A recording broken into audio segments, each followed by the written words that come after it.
Well, good evening, all. Ira Epstein, and here we are with your financial market wrap-up. And this wrap-up is for Sunday evening. And we're sitting here at June 1st, 2025, about 6:20 in the evening.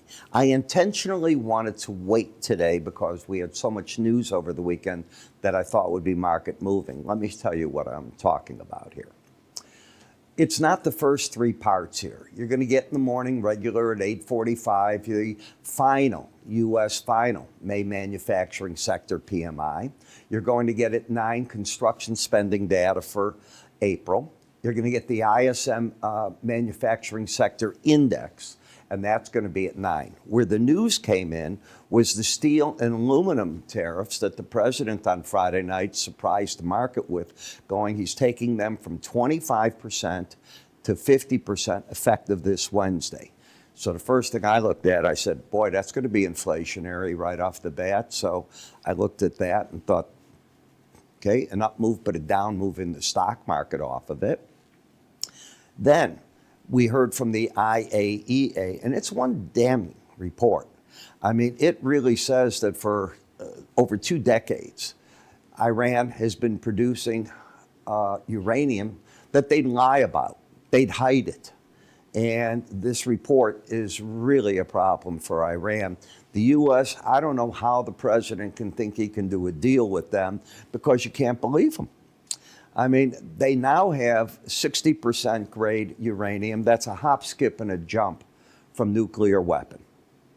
So you've got a problem there. And they have enough, according to the IAEA, to make approximately 9 or 10 nuclear weapons. So I am certain Israel's known this. They've said it over and over. Nobody's listening, or they are listening and they got their head in the sand. And now what do you do about this? It's not yet there. How do you get them to either give it up or take it from them?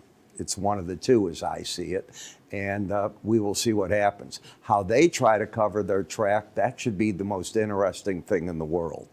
All right, the hardliners want to keep it. The public there, they're tired of the way in life that they're getting. They're tired of the sanctions. And here you keep hearing they're producing for peace, their uranium. Why do you need it of that grade? So I let you all decide that. I'm not, that's beyond my pay level. But I know what I thought it would do. So what I was looking for the market to do was get a sell-off in the stock market on the news. I waited. That's the initial reaction. Don't know if it'll last. The gold should get a bid. Why is copper up? It's not part of that because if you saw the Chinese manufacturing numbers over the weekend, they came out on Saturday, jump. They went from a 48.5 the month before to a 49.3. 50, when you cross that, you're getting expansion. Now, is that number because of the tariff situation that we have and that they're able to get a lot of goods out now that the U.S. has looked on them with favorable eyes? Maybe. The problem is if China doesn't do something about the rare earths that we all need, not just the United States, India, other countries, and they're the big manufacturer of that and they don't get it out, then why are we being light on them on the tariffs? That doesn't make any sense to me. Something's going to give here, and it is time from an outsider looking in, for President Trump and President Xi to talk and see if this thing can be resolved, and if not, go a different route. If it can, do something about it. July's right around the corner. China, according to everything I'm reading, I want to make that clear. I don't live in China. I don't have that perspective. I read Chinese papers that are translated to English, but do you ever believe their government? So you don't know. And I don't believe our government. I like to read outside papers, the Telegraph. I can go to all the things I read. I read Mideastern papers, not Israeli papers, other ideas on it, so you get an idea. Energy, I thought that would be up on this because if Iran gets attacked, you take it down. Now, why is energy up? Makes no sense if OPEC Plus over the weekend said they're going to produce another 411,000 barrels of oil in the month of July. So they did that for the month of June. They approved it. They did it for the month of May. They keep adding on top of each one. This isn't the same. They're plateauing. They keep adding. And yet you're up. It's got to be something more. And I think I've given you what that is. When we look at the S&P, the big question is, there's two schools of thought. One school of thought thinks we've made a top and it's just a question of when the market heads down from here and gives you more of a correction. When you come to the weekly chart of closes, you're over on that chart, that key average, and let's see if I can get back here, and on the monthly. Neither of these charts are downward. Both of these charts still have upward bias in them. Where you start getting, and you see the bigger story is right here. You can see how the market peaked out on the weekly chart at the 61, 66 and a half. We've climbed back in. What is this going to be? If the market starts going sideways here, unless it breaks out through this number, you could have an inverted head and shoulder, all right? And if you break out, you pick this up, you flip it over, and away you go. If it starts breaking down, that formation doesn't occur, and do we come back in there? It's difficult. And I hate when I tell you these things because you can see the head, you can see this shoulder, it doesn't mean the other one's going to develop.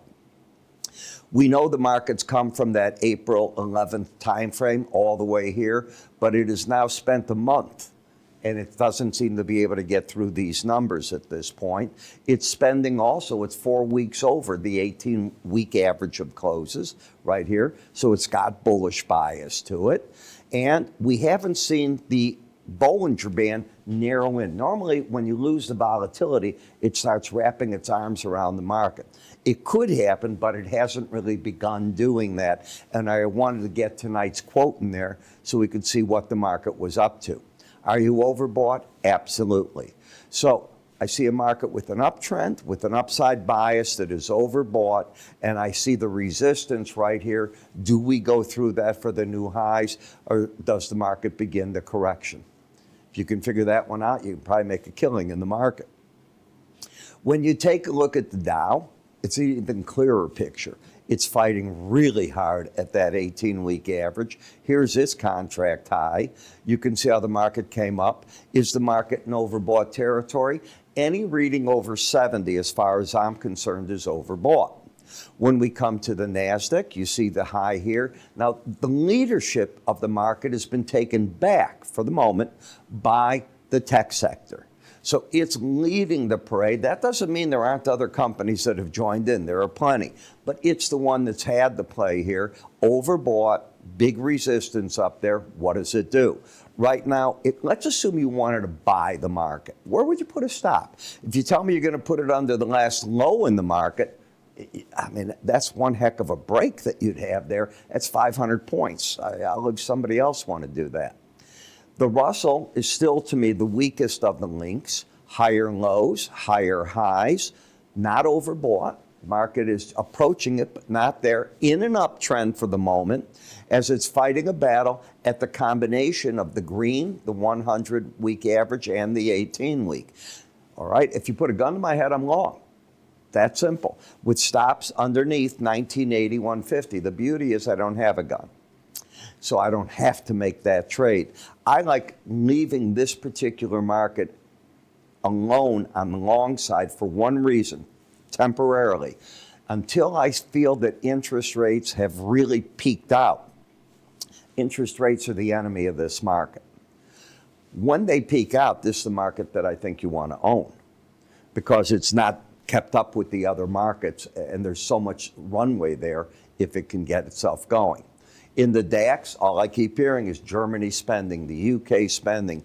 And as long as that goes on, it's a driver of the economy. You have the embedded reading. I say this market's going to continue to get bought on breaks until the red line here closes under 79. That number's at 93.76. That's a long way off. Then we get to the bonds. And if you look at it, the past 2 weeks, you had gone down, hit the Bollinger Band. If you've taken my course, when you're oversold, you hit a Bollinger Band. That's where I teach the pros take their money off the table, all of it. Doesn't mean I'm right, but that's what I teach. And then they look for bounces. If the market can get away from being oversold, if it's in a downtrend, they'll resell. Right now, you're in a downtrend, getting a bounce, but you're still very oversold. Notice the 10-year note never got down there. Complete different look on this market.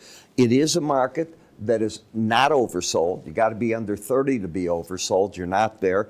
But again, the trend is down, and the market is fighting very hard to stay above the combination of the 100-week average and the 18-week average of closes. Then we come to the dollar index. The dollar index remains in a bear trend. It hasn't come away from that. You still have on a weekly chart lower highs, lower lows. You've had a new crossover where the 18-week average just got underneath the 200-week average. So other than this bounce that you're getting because of the Iranian situation, you have an embedded reading. I think this market's a candidate that the pros are still selling it short, not backing away from that. And the question is, what do they do with the euro? The euro's not saying buy me. It's not saying sell. It's not embedded. And it has a pattern of a lower low, higher high. So I really don't see anything there.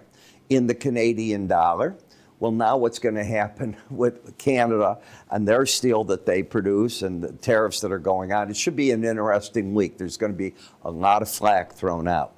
The pattern here is one of higher lows, higher highs with an embedded reading. The market is still bullish.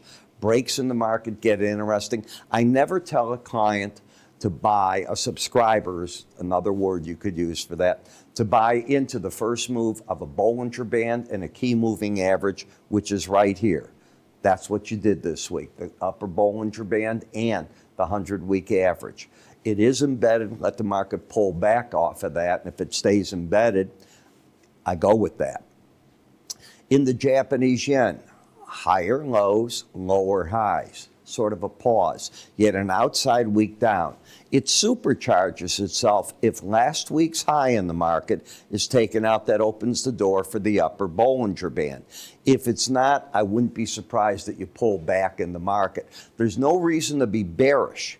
The question is, do you want to be bullish here? You've gotten away. You're no longer overbought. So it's a question of where's the better support. And I think it's 68.27, but I don't know what's going to cause the market to drop 100 points to get there. In Bitcoin, you're overbought into the Bollinger Band.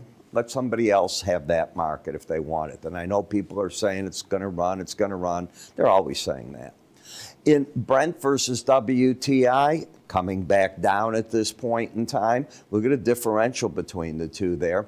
And when we take a look at Brent, well, we're getting a little bit on a weekly chart. Now, remember, this is right now trying to catch up with what's going on here. But the market's going to be all over the place off this news. And the same in the WTI. Notice it's up 100 points right now, which is $1 a barrel, 120. And you have a pattern here that is still lower highs, lower lows. So it's interesting to watch what it's doing. Rebob gasoline, not getting much of a bid. You can see that it's still lower at this point. So you put it together, you try to come up with game plans, and that's what we do. I'm a happy guy in the watching what the natural gas is doing. I want it to climb again. It's one of the markets that I'm looking at the short side again. And if you know what we did on our last round of trades, give me the thumbs up. You know what we just did as subscribers, and we're pretty happy with that. So now let's get another rally in it and see what you can do with that. To keep up with what we're doing, all you need to do is go to our website, iraepstein.com. You can either look at the free offers or go into the research center and sign up for these morning subscriber videos where I say, buy here, sell there, here's the stop, here's the objective. You can watch it. We track each trade as they're live, and then I don't publish track records. I follow each trade. I'm assuming if you're following them, that's what you want me to do. And win or lose, I follow it to the end, and then we move on to whatever the next trades show up. Again, you'll see all this on the top here, iraepstein.com. I will talk to you first thing in the morning.